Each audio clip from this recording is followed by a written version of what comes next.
January 2022.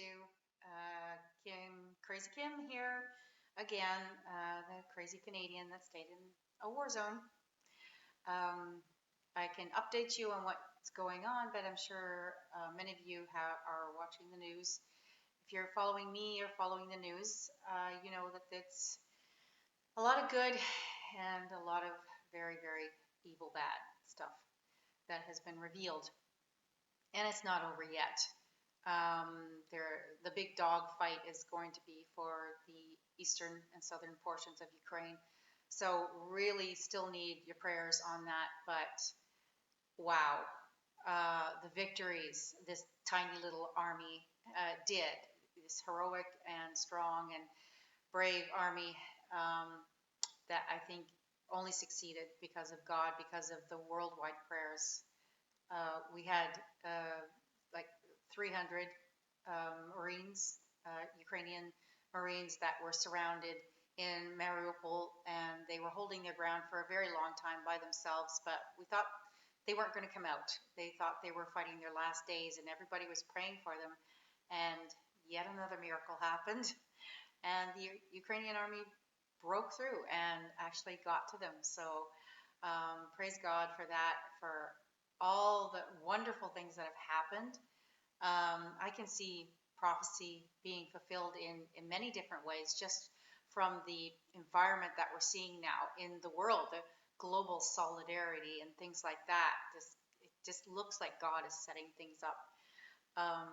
What we're doing here, we're getting, it's very quiet right now. The house is almost empty.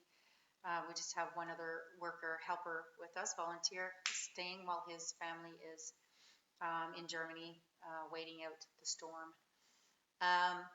So we are getting another small group on in a couple of days, and on Easter Monday, and that will probably be our last, simply because there's so many coming back. We've been hearing that a lot of people were coming back, but there's now a traffic jam to get back into Kyiv, the same traffic jam when people were fleeing. There's a lot of caution, of course. So just if you want to pray about something, pray that there are no unforeseen deaths, because there's mines everywhere. People just want to come back home and try and restart their life, and they're a little, maybe preemptive. So the government is strongly urging them to be careful. If they see anything suspicious, let the authorities know, because it might be a mine. So that's what we're doing.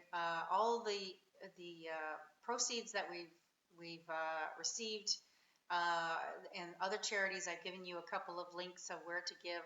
So much good was done with that. So many supplies that were passed out to refugees, to people leaving, to the military, to give them proper outfits, proper medical gear, protective gear to feed all of these destroyed cities, and the cleanup. I mean, I don't need to tell you what the cleanup is all about. I'm sure the whole world has seen the pictures of the horror and destruction. So just keep us in prayer. Our next steps here, possibly taking in some people from the east, because the army is wanting to move them away from the eastern portions, at least somewhere, replace them somewhere here in the middle of Ukraine or western Ukraine. We might take in more people here, just to get them out of the way, because right now the Ukrainian army is a little bit limited in what they can do, because they don't want to shoot their own people by accident. The Russians don't care about that, as you know. They don't care about shooting through civilians to get to a soldier. So I think they're trying to evacuate all the people that they can find out of the east, so they can really fight for territory that belongs to them, and hopefully eventually get it back. But praise God for the peace that we have now, the quiet, not entirely quiet. We're still getting the air raid alarms on our phones, but not as much. And we haven't been here, at least in Lutsk, we haven't been bombed for about 3 weeks or so.